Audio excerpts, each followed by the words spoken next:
Hello दोस्तों, नमस्कार। आज मैं आपको बताऊंगा कि अगर आप रेलवे के ग्रुप डी को ज्वाइन करते हैं तो आपकी पेमेंट यानी आपकी सैलरी कितनी होगी, आपको पैसे कितने मिलेंगे।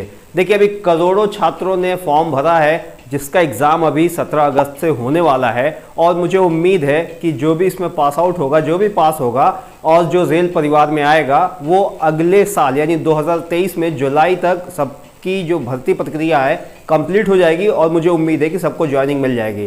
तो जब आप 2023 में जब आप रेल परिवार का हिस्सा बनेंगे ग्रुप डी के अंदर, तो आपको कितनी सैलरी मिलेगी। तो चलिए मैं आपको दिखाता हूँ, टोटल हिसाब किताब लगा के मैं आपको बताऊंगा, आपके सामने दिखाऊंगा कि जब आप रेल में आएंगे तो आपको सैलरी कितनी मिलेगी। तो चलिए चलते अपने लैपटॉप स्क्रीन की तरफ और देखते हैं कि आपको मिलने वाली सैलरी कितनी होगी, कितने पैसे, कितने हज़ार रुपये आपके हाथ में आएंगे।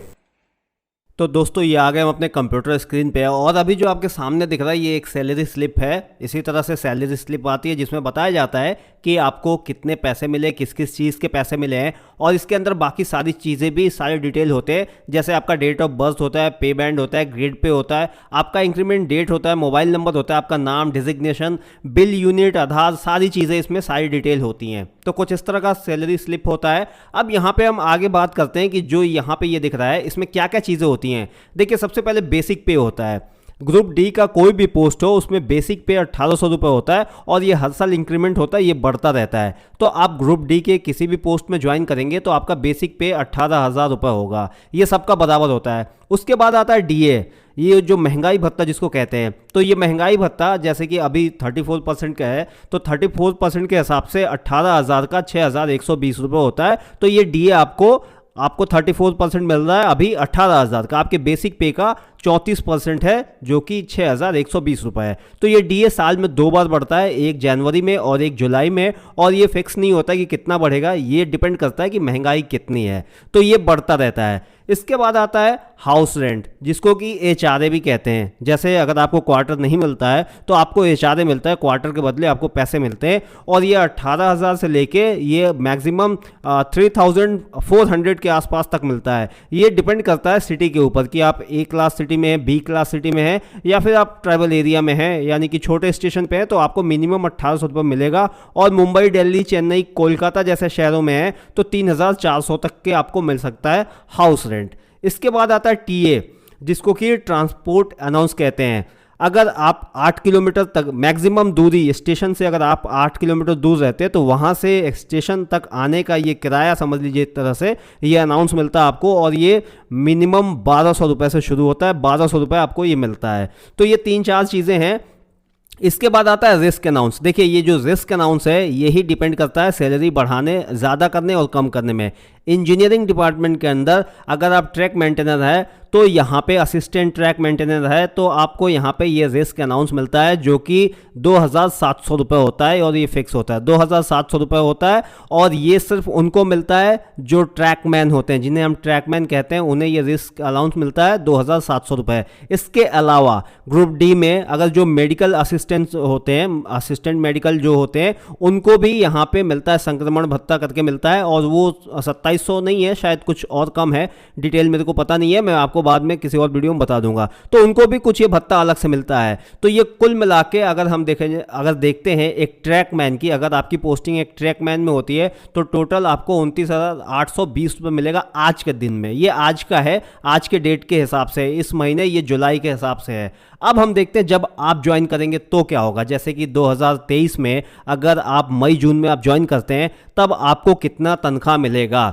तो देखिए, उस टाइम तक आपको जो बेसिक पे है वो तो 18,000 मिलेगा, चाहे आप किसी भी ट्रेड में हो, किसी भी पोस्ट में हो ग्रुप डी के, ये बेसिक पे सबको एक बराबर मिलेगा। अब यहाँ पे जो डीए है ये बढ़ जाएगा, अभी 34% है और लगभग और 5% बढ़ जाएगा, मान के चलिए 2023 तक, तो ये टोटल हो जाएगा 7,020 रुपये, यानी कि आपका डीए हो जाएगा। अब इसमें हम हाउस रेंट जोड़ लेते हैं तो ये 1,800 रुपये हो जाएगा और ट्रांसपोर्ट अनाउंस जोड़ते हैं तो ये 1,200 रुपये हो जाएगा। और अगर आप वापस, मैं आपको कहूँगा कि अगर आप ट्रैक ट्रैकमैन के पोस्ट पे हैं तो आपको 2700 यहाँ पे रिस्क या फिर हार्ड अनाउंस कहते हैं वो भी आपको यहाँ पे मिलेगा। तो इस तरह से अगर इस टोटल सैलरी की बात की जाए जब आप रेलवे में ज्वाइन करेंगे अगले साल, तो आपको टोटल 30,720 रुपये मिलेगा। कब? जब आप इंजीनियरिंग डिपार्टमेंट के ट्रैकमैन के पोस्ट पे अगर आप ज्वाइन करते हैं। अब मान लीजिए कि आप ट्रैकमैन के पोस्ट आपको नहीं मिलता है, कोई और पोस्ट मिलता है, CNW मिलता है, आपको इलेक्ट्रिकल जनरल मिलता है, इलेक्ट्रिकल TLAC मिलता है, तो फिर आपको कितना पैसा मिलेगा, या फिर आपको गेटमैन का मिलता है तो कितना पैसा मिलेगा वो भी मैं आपको दिखा देता हूं।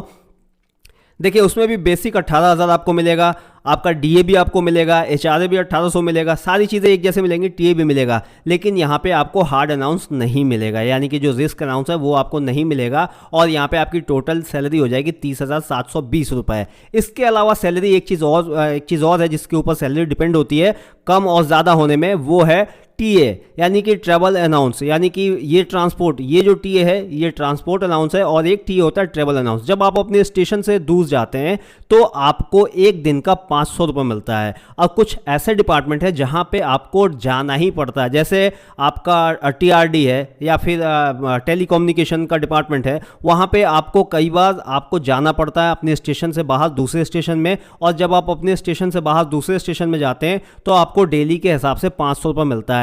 तो कई ऐसे डिपार्टमेंट है जहां पे आपको महीनों महीनों बाहर रहना पड़ता है, जो कि आपका TA 10-10 हज़ार के आसपास बन जाता है। तो मान लीजिए कि अगर आपने 20 दिन 25 दिन बाहर गुजारा, आपने स्टेशन के बाहर ड्यूटी करी है, तो आपका TA 7,000 8,000 अगर मिलता है तो इस 30,000 में वो जोड़ लीजिए 37-38 हज़ार रुपये हो गया। जैसे AC, जैसे इलेक्ट्रिकल में AC जो है, अगर आपको इलेक्ट्रिकल AC मिलता है और आप AC मैकेनिक के साथ ट्रेन में जाते हैं, जैसे जो भी ट्रेन जाती है, जैसे दिल्ली से मुंबई कोई ट्रेन जाती है तो उसमें AC अटेंडेंट होते हैं, AC मैकेनिक होते हैं, जो कि AC को चालू बंद करते हैं या फिर कोई प्रॉब्लम आती है तो उसको सॉल्व करते हैं या फिर AC को कम और ज़्यादा करते हैं, तो उसमें भी ड्यूटी जाते हैं। जब उसमें आप ड्यूटी जाइएगा तो एक हफ्ते के लिए आपको जाना और आना दोनों मिला के 4 से 5 दिन हो जाएगा।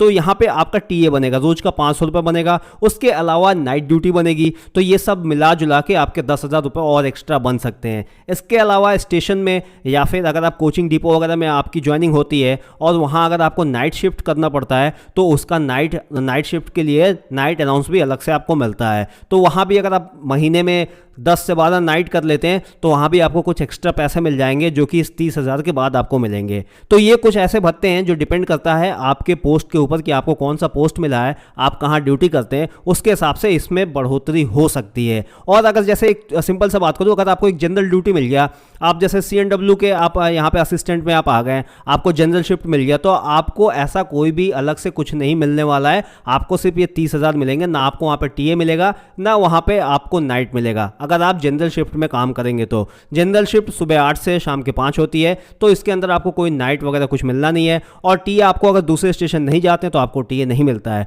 हालांकि जो TA का है वो हर डिपार्टमेंट में हो जाता है, किसी ना किसी काम से आपको अलग अलग स्टेशन पर भेजा जाता है रेलवे के काम से, और फिर आपका TA बनता है, जो कि महीने में 3-4 हज़ार रुपये हो जाता है, जो कि काफ़ी अच्छी बात है। तो ये कुछ आपको डिटेल मैंने दे दिया। अगर आप रेलवे में आते हैं ग्रुप D में तो आपको कितनी तनख्वाह मिलेगी, कितनी सैलरी मिलेगी, किस तरह की आपकी सैलरी स्लिप होगी। देखिए सैलरी स्लिप के अंदर सारी चीज़ें होती हैं, आपकी कितनी छुट्टियां बची हैं, आपकी ये जो पेमेंट है कितने दिनों की पेमेंट है, और आपका बिल यूनिट क्या है, आपका डिजिग्नेशन क्या है, आपका डिपार्टमेंट क्या है, आपका नाम क्या है, आपका पैन नंबर क्या है, आपका बैंक अकाउंट क्या है, वो सारी चीज़ें इसमें होती हैं। और जितने पैसे आपको मिलते हैं, जो जो अलाउंस, जो जो भत्ते आपको मिलते हैं, पूरी यहाँ पे डिटेल होती है। और इसके अलावा जो कटौतियाँ होती है उसकी भी यहाँ पे डिटेल होती है। जैसे आप क्वार्टर लेते हैं तो आपको वहाँ पे हाउस रेंट यानी कि HRA नहीं मिलेगा, आपको क्वार्टर लेंगे तो। इसके अलावा बिजली बिल और पानी का बिल उसमें अलग से डिटेक्ट होगा, कटेगा आपके पेमेंट से, तो इस चीज़ का आप ध्यान रखें। इसके अलावा NPS में जब आप यहाँ पे ऐड हो जाएंगे, जैसे कि अभी यहाँ पे ये NPS में नहीं जुड़े हैं,